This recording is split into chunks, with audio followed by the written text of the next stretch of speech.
the chicken. It's equal parts water and buttermilk with salt, thyme, and cayenne pepper and paprika. It's a brine. Any liquid that has a large amount of salt in it to cure a meat is called a brine.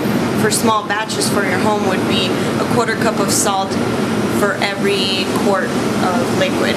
And you can use chicken stock, just plain water, or here like we use the buttermilk and the water mixture. So now what we're doing is we're taking out the chicken and we're letting it drip out on the rack. We let the excess liquid drain off. Then we're gonna throw it into the seasoned flour and fry it.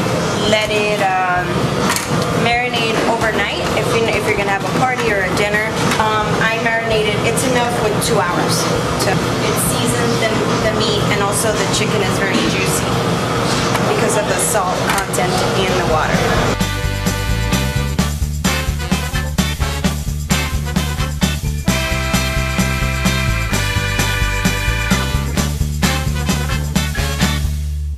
Seasoned flour for the chicken, and again it has salt, pepper, thyme, and some paprika.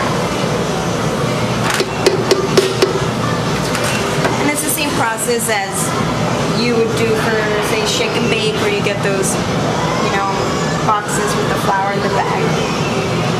Just make sure you coat the entire piece of chicken, dredge it in the flour.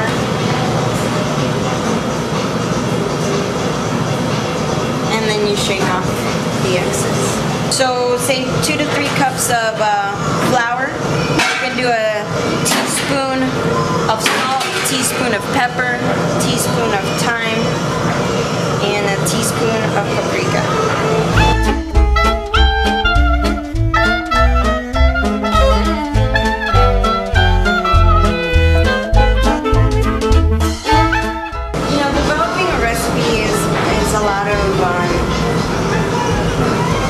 Doing things over and over and tweaking little steps as you go along. And this is probably maybe the 5th one that finally got the approval for taste and look. We tried everything from using panko to using cornmeal and flour, chicken without the skin, chicken with the skin, and this was the one that we liked the best. So it was a combination of different recipes that ended up as this one.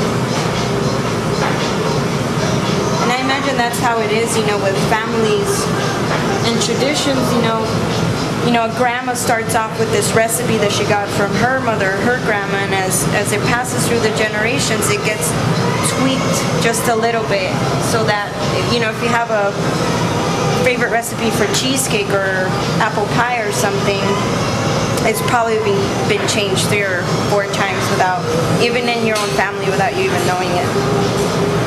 Season as you go. Season every step of the way.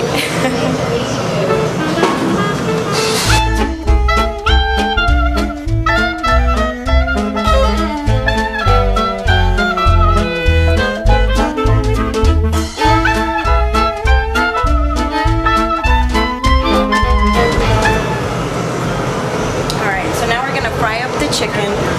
I did a lot of research in different cookbooks and magazines, different recipes, and they all agreed on one thing, and that was the temperature of the oil, which in most cases was between 325 and 330 degrees.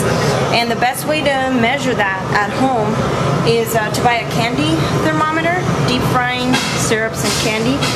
And these you can find at any supermarket in their baking goods section. Here a dish we use canola blend with 0 trans fat. Here we're gonna check the temperature of the oil. So as long as it's 325, then we're good. There it is.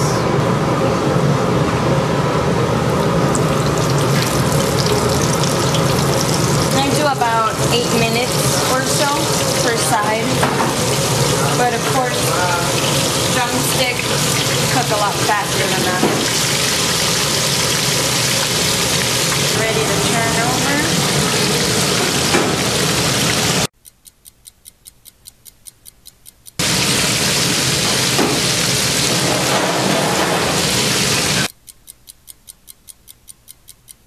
If you're not sure if your chicken is done on the inside, one way you can check is with a thermometer.